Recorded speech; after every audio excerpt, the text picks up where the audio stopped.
Bueno, ahora en este tiempo final de gracia también pretenden cambiar el Evangelio, las nuevas traducciones. Vamos a ver lo que dice el evangelista Robert Breaker al mundo hispano. Hey guys, the new versions of the Bible change the gospel? That's the question today.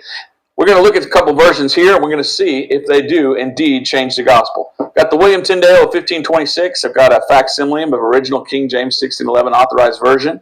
I've got a Catholic translation from the Vulgate, which is from the Pope, if you will. And we have an RSV Bible.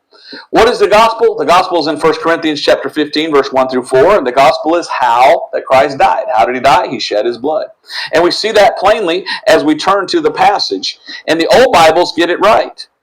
For it says here, for first of all, I gave unto you that which I received, how that Christ died for our sins. So the gospel is all about how he died. It's not just that he died, it's how did he die? He shed his blood. So we see the blood in the gospel with the word how. It tells us how he died. Now we go to 1 Corinthians chapter 15, verse 1 through 4 here in the King James Bible. And look what we see. We see it says, for I delivered unto you, first of all, that which I also received, how that Christ died. So we see the old blood-stained gospel in the older translations, and it's all about how he died.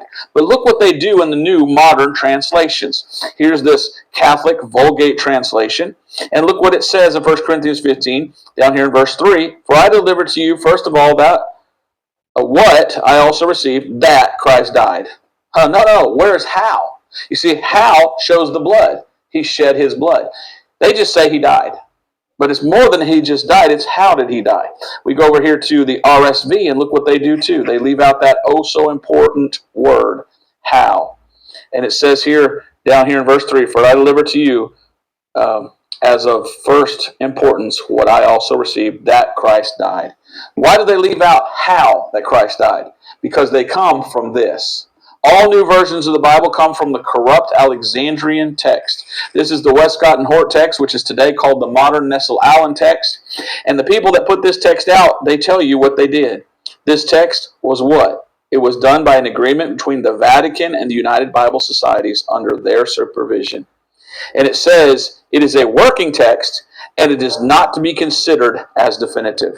So if you have a new version of the Bible today, those that put it out said, don't believe our Bible because we don't know if it's inspired or infallible or inerrant because we don't know if that's really what God said.